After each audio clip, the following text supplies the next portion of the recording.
Merci de nous recevoir chez vous et bienvenue dans cette nouvelle édition d'information. Tout de suite, les titres. Les défis sécuritaires et de développement sont à l'ordre du jour de la visite au Niger aujourd'hui du secrétaire général de l'ONU, accompagné de plusieurs responsables d'institutions africaines et internationales, notamment l'Union africaine, l'Union européenne, la Banque mondiale et la Banque africaine de développement.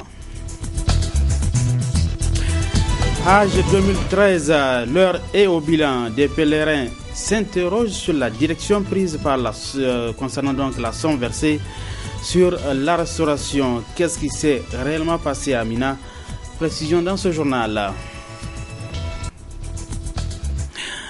Mesdames, Messieurs, bonsoir et bienvenue sur cette édition d'information. Une mission des responsables des institutions onusiennes conduite par le secrétaire général de l'ONU, Ban Ki-moon, est arrivée ce matin à Niamey.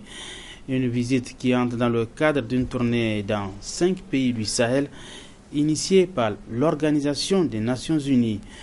Tout de suite, l'ambiance de l'accueil avec nos reporters Asman China sur des images de Khalidou Brema. C'est à 10h20 que l'avion transportant le secrétaire général des Nations Unies s'est posé sur le tarmac de l'aéroport international de Rui Hamani de Niamey. À sa descente d'avion, Ban Ki-moon a été accueilli par le Premier ministre, chef du gouvernement Brigitte Raffini. La délégation de haut niveau a eu droit à des manifestations culturelles avant d'être saluée par des membres du gouvernement. Ils étaient tous à l'aéroport de Rui Hamani, les membres du gouvernement, les responsables des institutions onusiennes au Niger. C'est un accueil plein de chaleur qui a été réservé à la délégation. Des chants et danses traditionnelles du Niger bien appréciés par les visiteurs. Après son arrivée à l'aéroport international Jori Hamani de Niamey, cette importante délégation conjointe ONU-UA, Banque mondiale, Banque africaine et Union européenne a été reçu au palais du gouvernement par le président de la République, chef de l'État, son Excellence Issou Mamadou. Sur place, nos reporters Issa Hamid Meyaki et Ibrahim Mamadou. En cette place du palais du gouvernement, le décor familier auquel nous sommes permanemment habitués ne nous a jusqu'ici presque jamais laissé observer un tel bouleversement. Pour un jour pas ordinaire, voilà effectivement un jour pas du tout ordinaire à la présidence de la République du Niger. Et les drapeaux à l'honneur qui flottent allègrement au gré d'un vent complice circonstanciel en disent long sur l'importance de ce jour et viennent tous souligner son caractère particulier. À côté de nos couleurs nationales, l'emblème de l'Organisation des Nations Unies, ONU, celui de l'Union africaine, UA, de la Banque mondiale, de la Banque africaine de développement, BAD, et de la Commission de l'Union européenne. Les voir alignés tous, en même temps que notre emblème national en ce haut lieu de la République du Niger, reste et demeure le signe palpable, pour ne pas dire visuel, de l'importance de ce jour.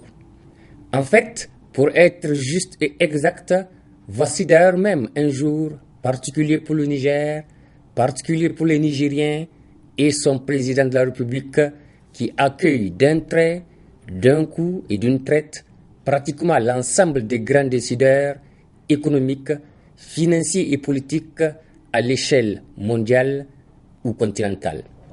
Et à un chef d'État à qui s'offre cette opportunité, voilà une situation profitable et salutaire qu'on ne saurait mieux lui souhaiter.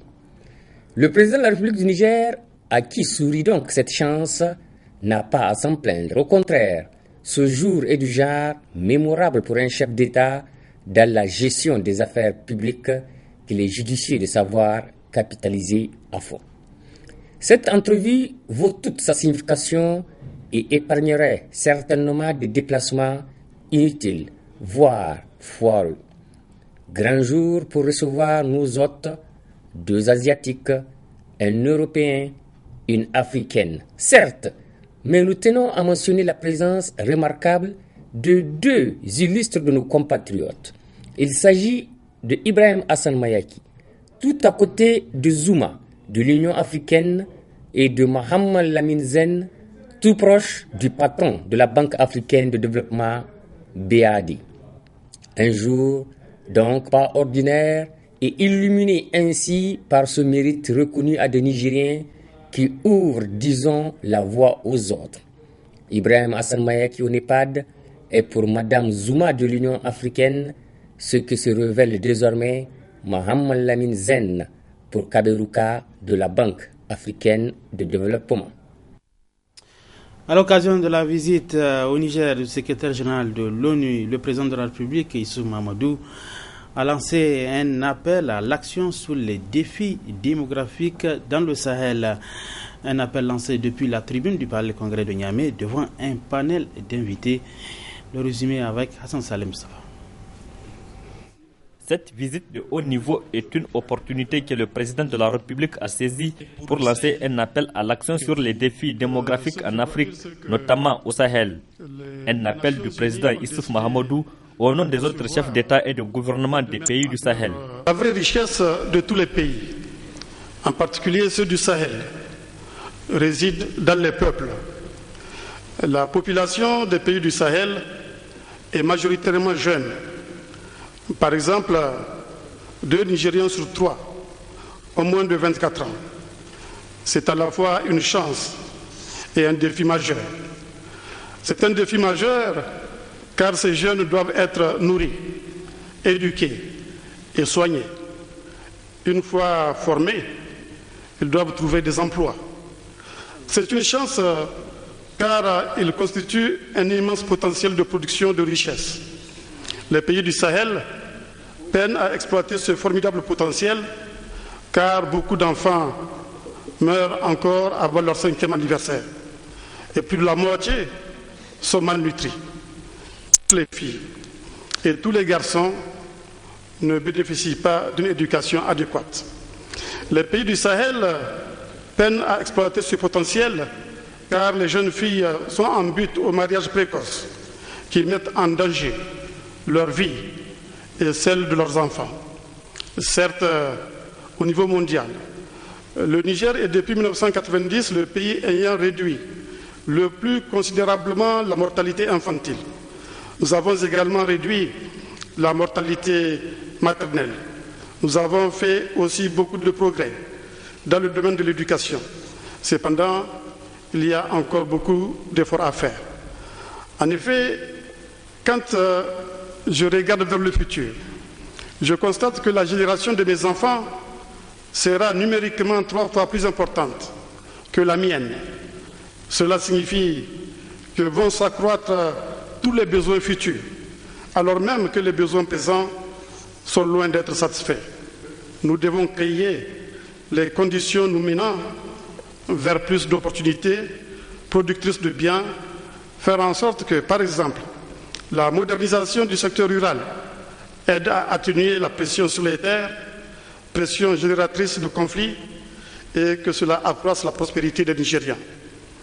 En tant que père et chef d'État, je veux que nos enfants, au Niger et dans tout le Sahel, profitent des meilleures opportunités que la vie puisse leur offrir. Je suis convaincu que les autres chefs d'État partagent cette même vision d'un meilleur avenir pour leur peuple. Le bien-être familial est une aspiration profonde des sociétés en général, celle du Sahel en particulier. Pour réaliser cette aspiration, chaque femme, chaque enfant doit être en bonne santé, bien nourri, bien éduqué, afin d'avoir la possibilité de prendre en main son propre destin. Je renouvelle donc mon engagement, ainsi que celui du gouvernement, à investir dans la santé et la nutrition de nos femmes et de nos enfants, d'éduquer mieux et de laisser plus longtemps nos filles à l'école, de ne pas les marier très tôt, de travailler avec tous pour garantir une meilleure santé des familles et offrir un meilleur avenir aux jeunes. Je suis convaincu que mes homologues chefs d'État dans le Sahel agiront dans le même sens. J'invite nos partenaires internationaux à accompagner les pays du Sahel sur ce chemin qui nous conduira vers une région plus riche, plus prospère et plus inclusive. Un appel à l'action écouté attentivement par le patron de l'ONU la présidente de la Commission de l'Union africaine et le président des institutions bancaires. Mais pour que cela soit une réalité, il faut prendre en compte certains aspects, estime Ban Ki-moon. Et je demanderai aux dirigeants d'écouter les femmes et les filles, d'entendre ce qu'elles disent de leurs besoins et de leurs préoccupations, de faire en sorte que les femmes aient voix au chapitre. Aux hommes, manifestez-vous en faveur de l'égalité des sexes et l'autonomisation des femmes. Pour que l'action démographique paie des dividendes, il y a beaucoup de travail concret à faire. Il faut investir dans les jeunes pour qu'ils puissent réaliser pleinement leur potentiel. Il faut améliorer les soins de santé pour les femmes et les filles. Il faut accroître l'accès au planning familial, relever l'âge du mariage, scolariser davantage de filles, combattre le VIH-Sida. Le développement social et économique du Sahel ne peut être donc possible sans l'engagement et la détermination des chefs d'État à s'investir pleinement dans la promotion des secteurs sociaux de base. Juste après le palais congrès, la délégation conduite par le secrétaire général de l'ONU était en fin de soirée à l'Assemblée nationale où les différents responsables se sont prononcés. Dans son intervention devant les élus nationaux, Ban Ki-moon a rendu un hommage à notre compatriote Aïchatou Mindaoudou, en mission de l'ONU actuellement en Côte d'Ivoire. On écoute le secrétaire général de l'ONU. L'ONU est fière du travail qu'elle accomplit avec les Nigériens depuis des années pour élaborer des solutions durables. Nous faisons front commun pour accélérer la réalisation des objectifs du millénaire pour le développement, y compris grâce à l'ambitieuse initiative de transformation de l'agriculture intitulée « Les Nigériens nourrissent les Nigériens » ou 3N. Nous sommes résolus à appuyer les efforts que vous déployez pour promouvoir la bonne gouvernance et mettre en place des institutions efficaces et fiables. Nous collaborons pour appuyer les initiatives que vous lancez afin d'élargir les perspectives d'avenir des Nigérians, en particulier les jeunes, et de leur donner des moyens de subsistance viable. Nous sommes déterminés à faire tout ce que nous pouvons pour que les femmes, les filles du Niger aient accès à un enseignement de qualité, de bons emplois, à des soins de santé dignes de son nom et puissent participer à la vie politique, y compris ici au Parlement. Aujourd'hui, j'ai eu le plaisir de me joindre au président Issoufou lorsqu'il a lancé un appel à l'action dans le domaine démographique. À l'ONU, je fais ce qui est en mon pouvoir pour que les femmes aient davantage de moyens d'action. Pour la première fois, 5 opérations de maintien de la paix des Nations Unies sont dirigées par des femmes. J'ai choisi une éminente Nigérienne, Madame Aïchatou Mindoudou Suleiman. Je l'ai nommée pour diriger la mission en Côte d'Ivoire, une de nos plus vastes opérations. Elle accomplit un travail remarquable. Je suis fier d'elle. Je sais que vous êtes aussi.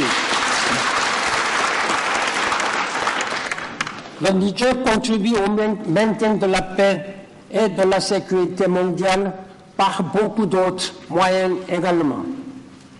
Je salue les quelques 2000 pour Hadj nigérians qui participent à des opérations de maintien de la paix des Nations Unies, du Mali à Haïti, en passant par la République démocratique du Congo et d'autres pays. Notons que cette délégation des responsables des institutions onusiennes, conduite par le secrétaire général Ban Ki-moon, a quitté Niamey ce soir même et direction Ouagadougou, capitale du Burkina Faso. Autre aspect de ce journal, Hajj 2013, cette année, ce sont environ 12 000 Nigériens qui étaient en terre sainte de l'islam pour accomplir ce devoir religieux, le 5e pilier de l'islam. La plupart d'entre eux sont donc déjà de retour au pays. Mais cette année, l'on déplore une mauvaise restauration de nos pèlerins, notamment à Mina. Le reportage est signé Michel Légy. À leur arrivée pour le compte du Hajj 2013, la joie et la satisfaction se lisaient sur les visages des pèlerins nigériens de retour au Bercail après avoir accompli les rites du 5e pilier de l'islam. Même si, selon les organisateurs impliqués, le bilan est globalement satisfaisant, du côté de certains pèlerins, l'on garde toujours des tristes souvenirs, notamment en ce qui concerne la restauration des pèlerins. Là, c'est la catastrophe. Il ne s'agit pas de... Il ne faut même pas parler de négligence. Négligence, ce n'est pas fort. Parce que moi, j'ai pu vous rassurer qu'il y a des milliers de pèlerins qui sont partis et qui sont revenus, qui n'ont pas mangé la nourriture préparée par la commission. Le coup de massue est arrivé quand j'ai vu des Nigériens faire le rang pour aller chercher la nourriture chez les Tchadiens. Là, j'ai pleuré au fond de moi parce que je me suis dit que c'est notre, si vous voulez, c'est même notre souveraineté qui est entamée. Parce que je ne peux pas comprendre que tous les pèlerins payent 60 000 francs pour manger et aller faire le rang chez les Tchadiens pour chercher à manger.